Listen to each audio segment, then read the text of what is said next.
talk to you today about some of the things that you can do with your consciousness. Some things that you may not know that you can do with your consciousness. You see, in this virtual reality, we are actually co-creators of this reality. And we co-create in many ways. One is just in the way we interpret things. Something happens and we have an interpretation of what happens. Other people see the same thing and they have a different interpretation of what happens. That means everybody lives in their own personal reality based on our interpretation. So in that way, you create your own reality through interpretation. Another way you create your reality is by your interactions. For example, if you are a user of people, hard to get along with, mean-spirited, then what you create is a world where people will try to avoid you, where you won't be liked, you won't be invited, and you won't be welcome because you're not a nice person. And you create this reaction to yourself because of your choices, your actions. So that's another way you create your reality. And a third way you create your reality is the way this virtual reality works is that your intent modifies future probability. So what is likely to happen in the future, your intent can make it more likely or less likely. You have that ability to modify future probability. Now, one of the ways that this happens, all of us have heard of it, is called the placebo effect. If you tell somebody that they're taking a wonderful new medicine that will fix what's wrong with them, just by doing that and nothing else, just by telling them that and giving them a salt pill or a sugar pill or something that has no medicine in it whatsoever, will make a difference in their health. And many studies have looked at this. And if there's a control group in which you just didn't tell them anything, you just gave them a pill and said, yeah, go swallow this and see what happens. You know, if that is the control group, then the people who have a very positive attitude, their health will be better than the control group. You see, it's called the placebo effect. You can look it up. It's a real effect. It's not just that those people who had the positive outlook think they're healthier and really aren't. They really are healthier. You see, it's a real thing. That's because that positive intent toward better health actually helps move the probability for better health a little higher and the probability for poor health a little lower. That's us modifying future probability. Now, you can use your mind with this intent to change health or most anything else that's probable. But because we're talking about probability, things that are, let's say things that have a lot of uncertainty around them. They could go this way, they could go that way. It's not very certain about how they're going to work out. Those are the things that are easier to affect with your mind because you can move that probability only within the natural uncertainty of the problem, you see. So any problem, any issue, anything, whether it's health or whether it's going to rain tomorrow, has a certain amount of probability that, that will happen. And if that probability has a fair amount of uncertainty in it, in other words, they don't really know for sure. Maybe the probability is a 0.6 versus a 0.4 or a 0.52 versus a 0.48, you see. That has a lot of uncertainty in it. Therefore, that's easier for you to affect with your intent.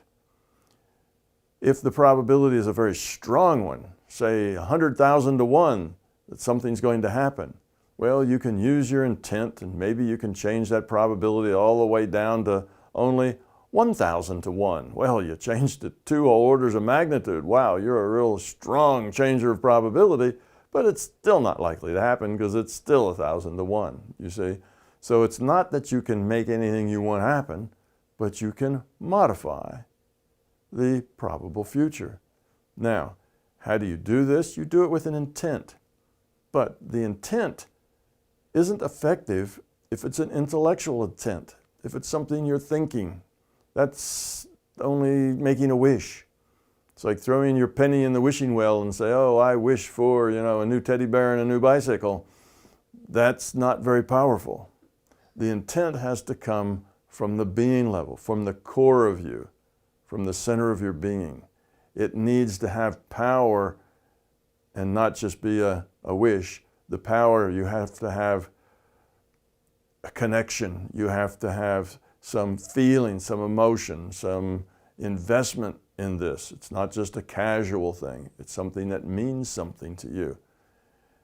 Yes, you can heal yourself as well as others. Yes, you can hurt yourself as well as others. Intent just changes probability. You can use this in many ways, but it's an interesting fact to know that you have 3 ways in which you get to change your reality. 1, you get to interpret things. And if you interpret everything as miserable and unhappy and not the way you like it, in other words, if you're a complainer and you see the dark side of things, your life will be full of unhappiness and misery and difficulty. If you look at those same things and you see the positive side in it, then you will tend to be a happier, lighter, more satisfied and fulfilled individual. That's just your choice of how you want to see things. And you also have to learn that however you make those choices, they're your choices. You can't say, oh, that person made me angry. So-and-so did that and that makes me angry. No, don't blame your anger on somebody else. If that person makes you angry, that's not what's going on. That person does something and you choose to be angry. So you have to take the responsibility for your choices. You have other options. You don't have to get angry. There are other choices in responding. But if you have too much ego, too much fear, too many beliefs, then you'll probably just get angry because that's what a person with a lot of fear, ego, and beliefs does. If you get rid of that fear, ego, and belief, then you'll have lots more choices that don't have anything to do with anger. Constructive choices. That's why getting rid of that fear, ego, and belief will improve your relationships, will improve all of your connections to everyone in your life. So, we get to make our reality partially, not only partially. Other people also have free will to make choices, and you are affected by their choices. So, you can't control everything, only part of it. But that part of it you can control is pretty powerful once you learn how to focus your intent from the being level. Empty your mind, get rid of all the noise in your consciousness. Usually meditation is the way you do that. And have a clean, clear, powerful focus. Now there's other things that you cannot overcome, as well as other people's choices. You can't force other people to have different choices, and you can't force the rule set to be different than it is. So if a rock is rolling downhill, you can't just use your intent and say, stop rock, roll uphill. I want you to roll uphill. That won't work, you see, because now you're trying to kind of change the rules under which the virtual reality works. Gravity's part of the virtual reality rule set, and rocks roll downhill when they roll on their own. They roll downhill, not uphill. So you can't change the rule set. You can't change, the way things are going to happen that way, but you can change an awful lot just by growing up, getting rid of your fear, getting rid of your ego, developing your being level, developing your love and caring, and applying that to be helpful and cooperative with others. And your whole life will change and become a very positive, very happy, very fulfilling life. So the bottom line here is you do have some control over the reality you live in.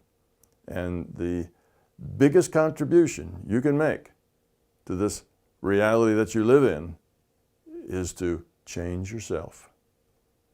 If you want to know how to save the world from all of the greed and nastiness in the world, the biggest thing you can do, the most important and significant thing you can do, is to change yourself. Grow up.